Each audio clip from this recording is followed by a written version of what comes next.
Hello everyone, welcome Lead School at Home. We have started third chapter in economics of unit third, that is money and credit.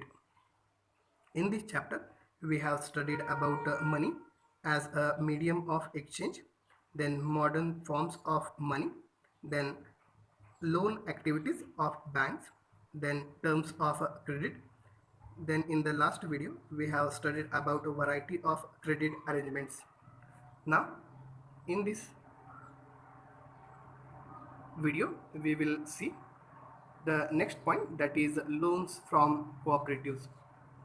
Please student, put your textbook in front of you while watching this video and be ready with your pen, pencil and notebook. Beside banks, the other major source of cheap credit in rural areas are the cooperative societies.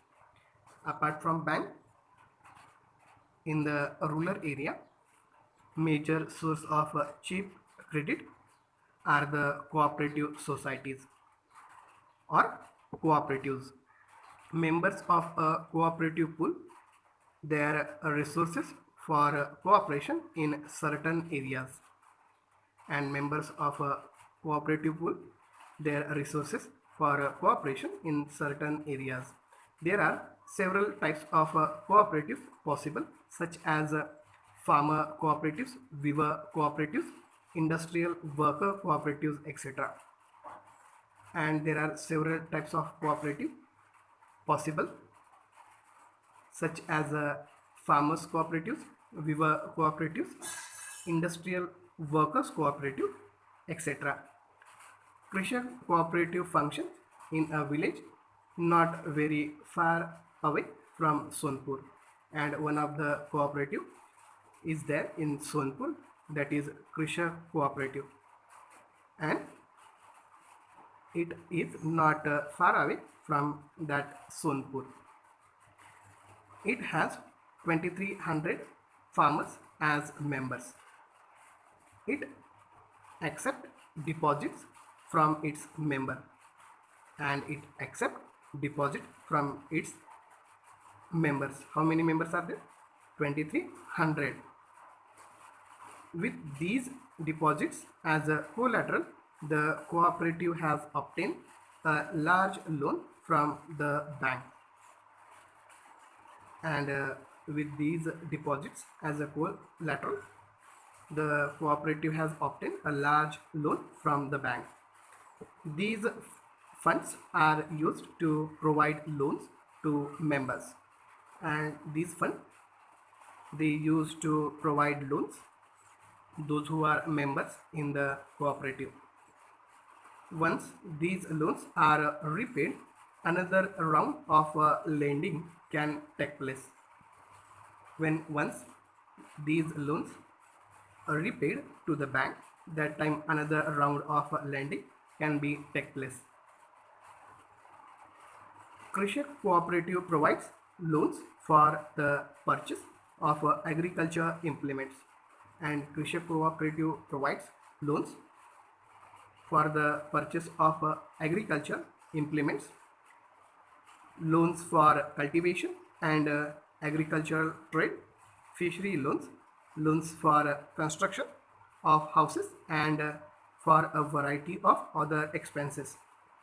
And that loan Krishak cooperative provide also to loans for cultivation and agricultural trade, then fishery loans, loans for construction of houses, and of a variety of other expenses. Now after that, some question answers are there. Please student, do these question answers as a homework, and after completion of this homework, please send it on the our WhatsApp group. I will think that you will complete it and will send it on the groups. Now we will move towards on next page.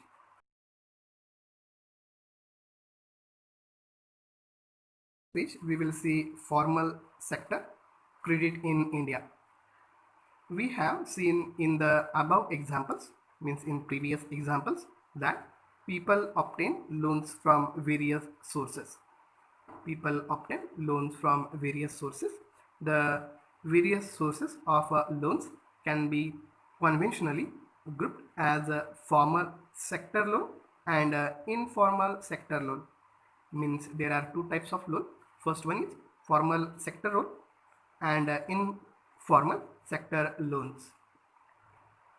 Among the former are loans from banks and cooperatives, and in formal sector farmers get loans from banks and cooperatives.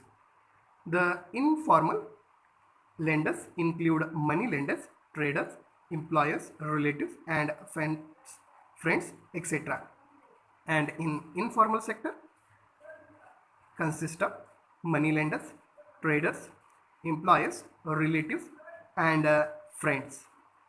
In graph first, you can see the various sources of credit to rural households in India. See here, we will see in graph the various sources of credit to rural household in India. Now, in this graph, the graph heading is sources of credit per rupees 1000 of rural households in India in 2012. Now, it will considered as near about 100% credit. Now, how these 100% credit is divided? See now. Government sector 1%, cooperative society banks 25%, other institutional agencies 5%, landlords 1%, relatives and friends 8%, other non-institutional agencies 2%. These are the sources of credit. Is more credit coming from the formal sector or the informal sector? Now, the more credit is coming from informal sector. This is the answer. The Reserve Bank of India supervise the functioning of a formal source of loans, and also a Reserve Bank of India supervise the functioning of a formal source of India. Means who regulate Reserve Bank of India and who provide formal sources. For instance, we have seen that the banks maintain a minimum cash balance out of the deposit they receive. And for instance, banks maintain minimum cash balance out of deposit they receive. We have told only 15% banks hold cash balance when depositor deposit their rupees in bank.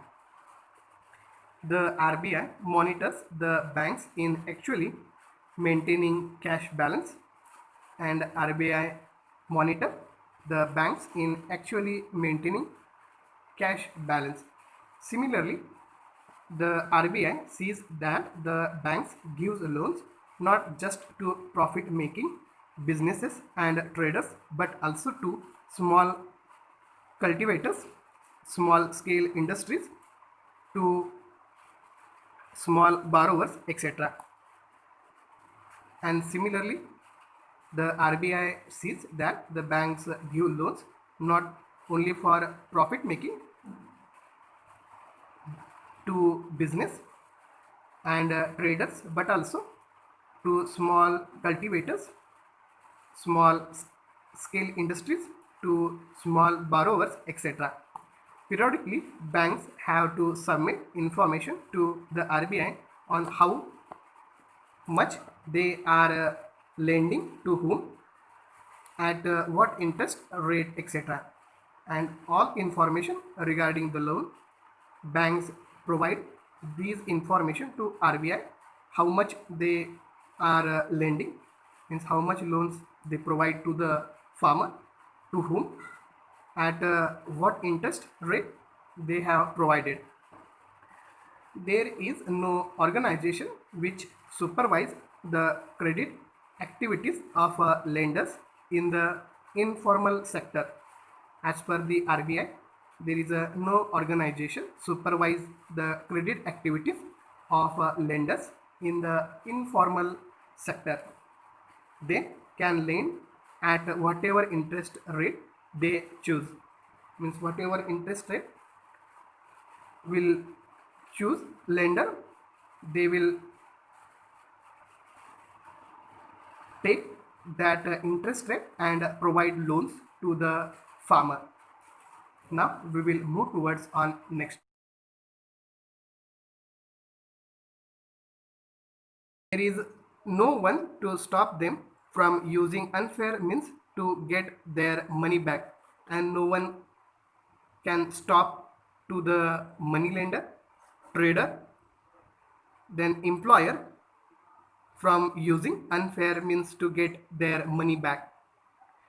Compared to the formal lenders, most of the informal lenders charge a much higher interest on loans.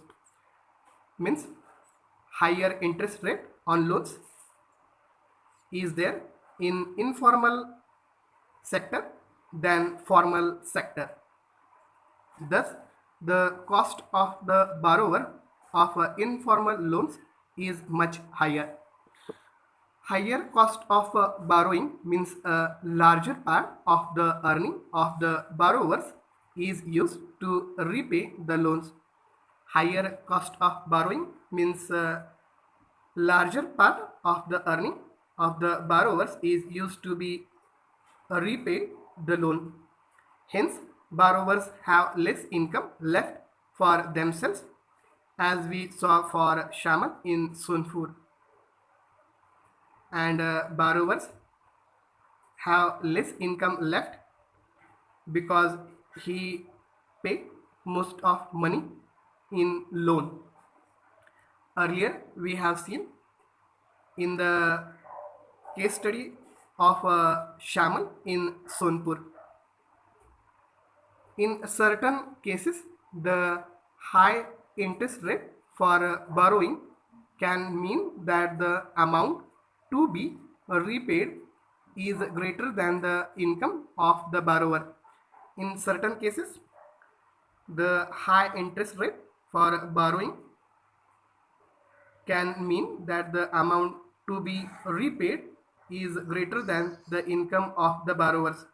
Mean income is less and he has to pay more money to the lender. This could lead to increasing debt, as we saw for Rama in Sonpur. And we have seen that this could be lead to increase debt. We have seen this in the Rama's case study in Sonpur. And debt trap. Also, people who might wish to start an enterprise by borrowing may not do so because of the high cost of borrowing. And also, people who might wish to start an enterprise by borrowing may not do so because of the high cost of borrowing. Now we will see the next paragraph.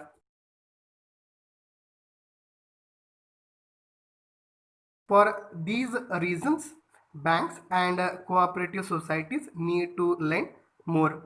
And for these reasons, banks and cooperative societies need to lend more.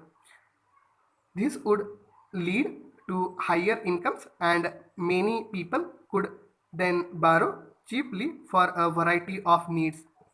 And this lead to higher incomes, and many people could then borrow cheaply for a variety of their needs in their life. They could grow crops, do business, set up small scale industries, etc.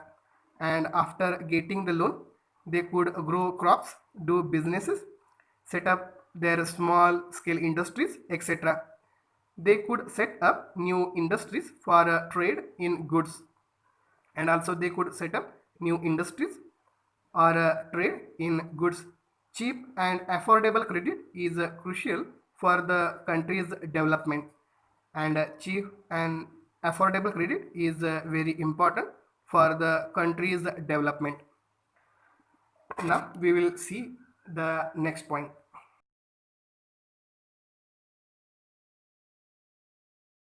We will see formal and informal credit. Who gets what?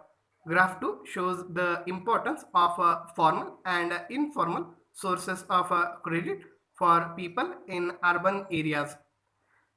Means below side graph 2 is there.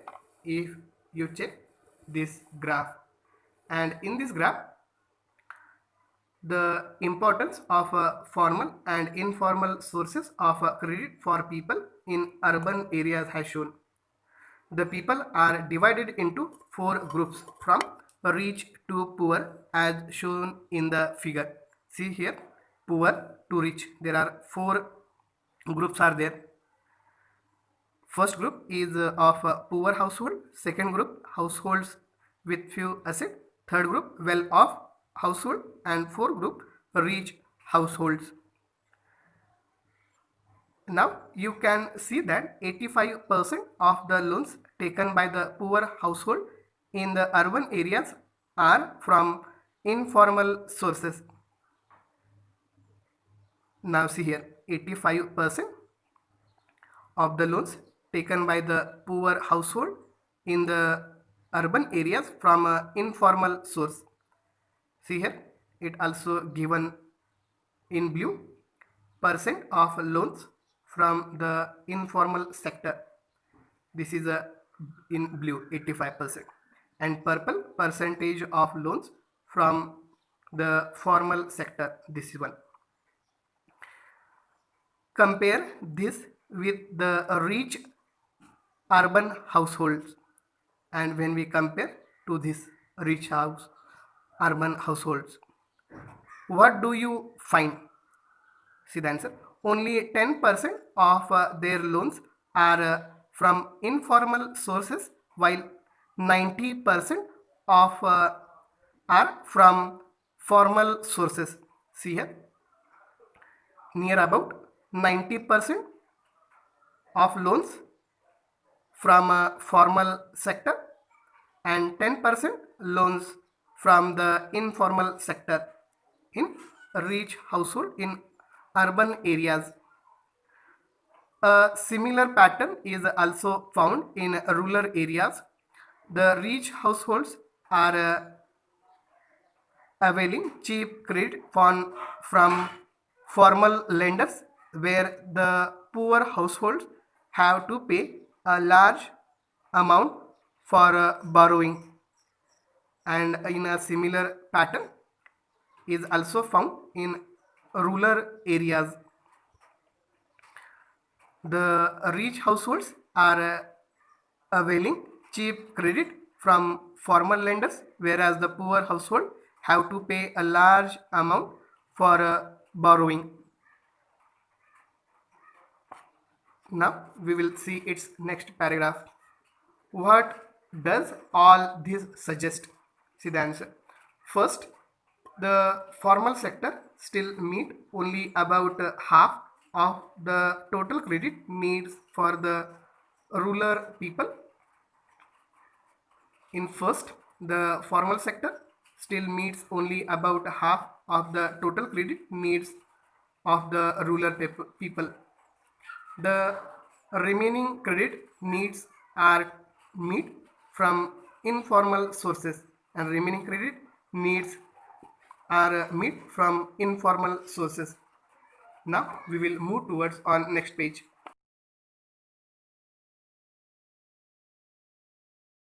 Most loans from informal lenders carry a very high interest rate and do little to increase the income of the borrowers. Most loans from informal lenders carry a very high interest rate and do little to increase the income of the borrowers. means less income remain in the borrowers. Thus, it is necessary that banks and cooperatives increase their lending, particularly in the rural areas, so that the dependence on informal sources of credit reduce. And that's why it is necessary that banks and cooperative increase their lending, particularly in the rural areas, so that the dependence on informal sources also reduce. Secondly, while formal sector loans need to expand, it is also necessary that everyone receives these loans. Formal sector should be expand, and it is also necessary to everyone receive these loans. At present, it is the richer households who receive formal credit, whereas the poor have to depend on the informal sources. And at present, we have seen on that graph, it is easy the richer households who receive formal credit, whereas the poor have to depend on the informal sources. It is important that the formal credit is distributed more equally, so that the poor can benefit from the cheaper loans. And it is important that the formal credit is distributed more equally, so that the poor can get the benefit from the cheaper loans. Now, after that, 4 questions are there. Please student, do these questions as a homework. I hope you have understood better. If any query is there, please ask your queries. Next part we will see in next video. Thank you.